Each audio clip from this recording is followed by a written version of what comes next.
Our next guest is one of the many Afghans who worked alongside U.S. forces during the war as an interpreter. He is now an American citizen living here in the United States, but his family is in Kabul trying desperately to escape the Taliban, and he is with us now. I do want to note, as you can tell, we are hiding his identity. We are not telling you his name because he and we are concerned for his family's safety. So, sir, I just want to welcome you to the program. Thank you so much for joining us. Tell us about your situation. You have a wife and other family members who are trying to get out of Kabul right now, but they can't get to the airport. Tell us their situation. Good morning, Miss Brianna. Thank you very much. I'm glad to be here. Since I have not slept enough in the past 2 weeks, specifically last week up to today. In the past whole week, I have only slept for 30 to 35 hours because of the situation that me, my family, and thousands of other Afghan allies helping, working, and supporting the U.S. troops in Afghanistan are going through. So forgive me if I make a mistake, or if I bluntly and frankly speak my pain that is messing with my head. Well, sir, tell us what you were hearing from your family. Tell us how they are feeling. Tell us what you fear for. I don't work for the past 1 week. Me and my brother are not working, just sitting at home day and night, just following, calling my family via different, via text messages, via WhatsApp, via messengers, to get the latest information and updates on what they're going through. They are in an extreme fear because of our services, because of our support and work we did with the U.S. troops in Afghanistan. So our service have put some innocent people that had nothing to do whatsoever with the U.S. troops plus the Taliban, but they're paying for it. They're just waiting right now, and they are expecting that they will be murdered with the most heinous and brutal manner that the Taliban are executing people. Can you tell us a little bit about your experience with U.S. troops? You know, how long you worked for the military, the kinds of injuries that you personally sustained. I have worked for almost a decade with the U.S. military in Afghanistan. From 2005 all the way up to 2012, I worked as a local national linguist in Afghanistan, and then from February 2018 all the way up to beginning of March last year, I worked as a DoD civilian contractor. Throughout that time, working with the U.S. troops in Afghanistan, in a very tiny and less populated country, that made me to be a very high-profile person. So, and it's 1 decade, and people from the military background understand that working for 1 decade with the U.S. troops in Afghanistan, what kind of situation I might have been, or what I have seen there. Yes, I have faced with death several times, not one time. There are scars, injuries in my body that is obvious and that speaks that what kind of rough situation I've been through. Now, do you think I deserve this? Do my family deserve to go through that kind of situation? Is that what what the reward is that I receive? Is that what an American moral is? I take this very, very personally. I only have the chance to speak, come here and speak, but there are thousands and thousands of American allies, Afghan, that do not even have the chance to express their pain. They're not even broadcasted. They're going even into worse. Is there someone watching this? I sent my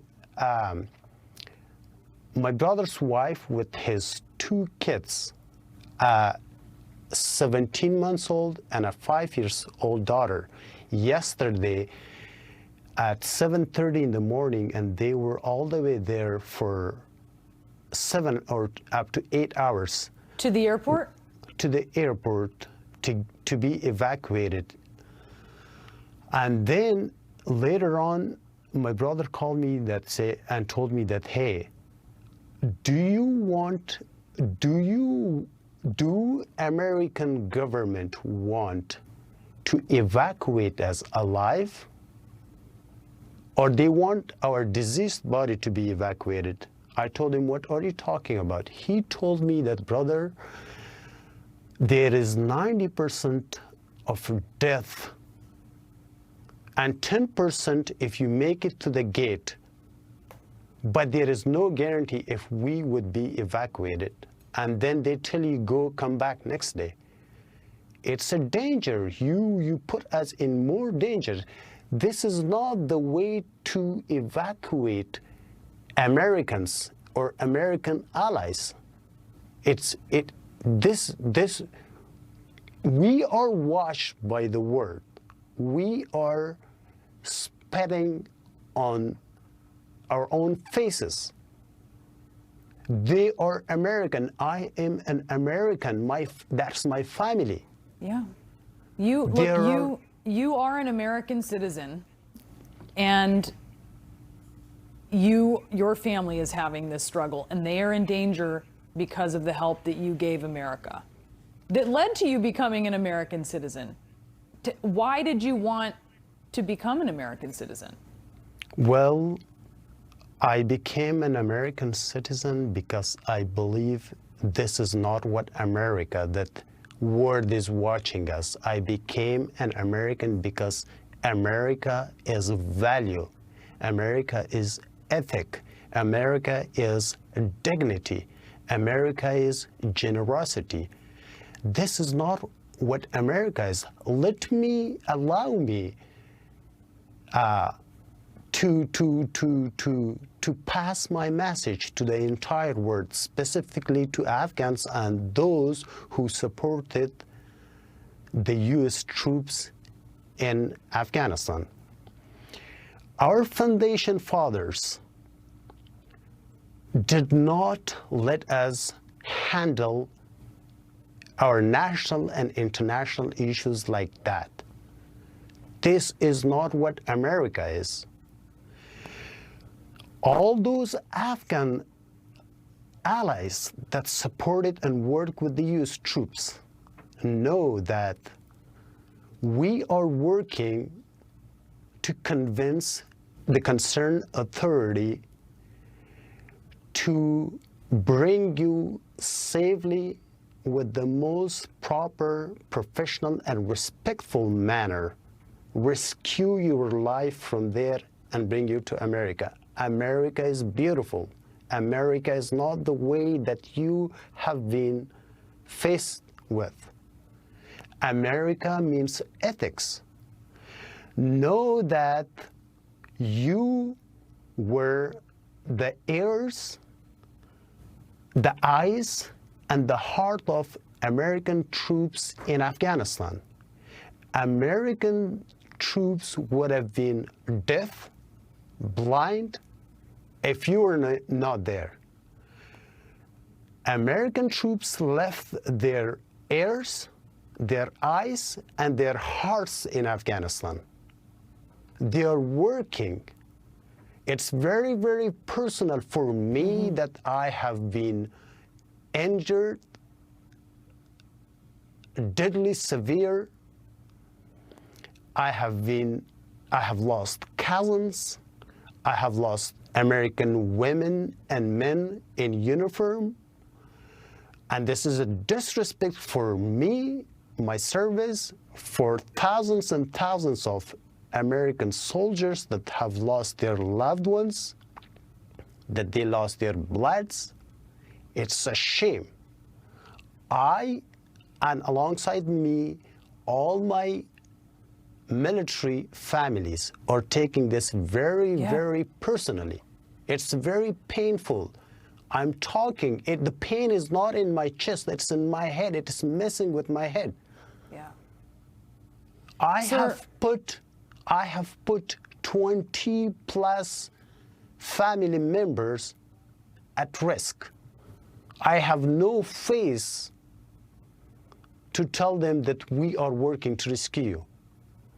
And I want you to allow me to say it. If someone is hearing that, if there is someone hearing, to say it, that what we are going through. Look, I just want to say how much I appreciate you.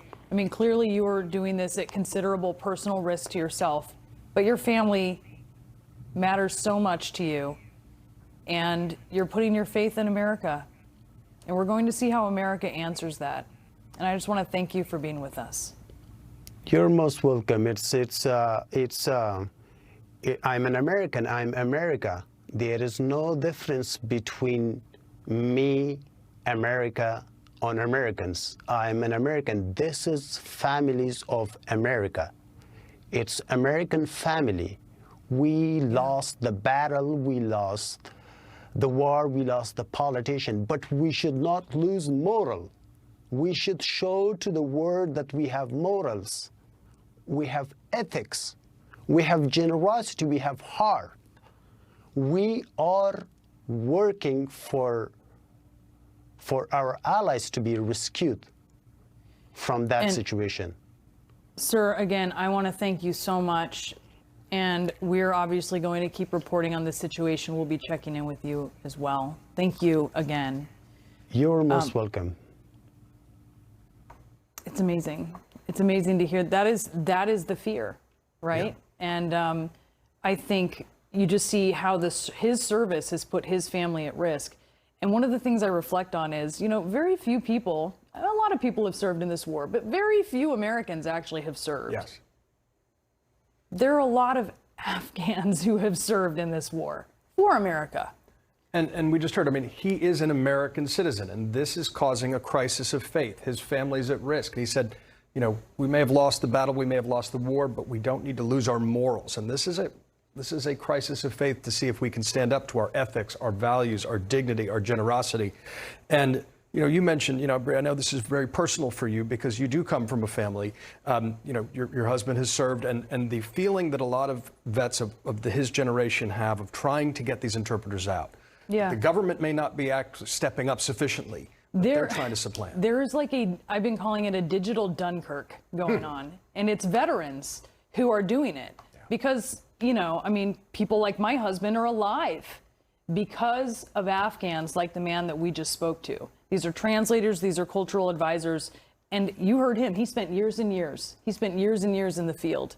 So that, what they contributed is huge. We heard the White House say they have a moral obligation. We'll see if they're going to make good on it. This is a test of that. The crew of an Air Force cargo plane, I know that you've seen this picture. Well, they broke the rules, maybe even a new record, when they packed their plane just full of hundreds of fleeing Afghans.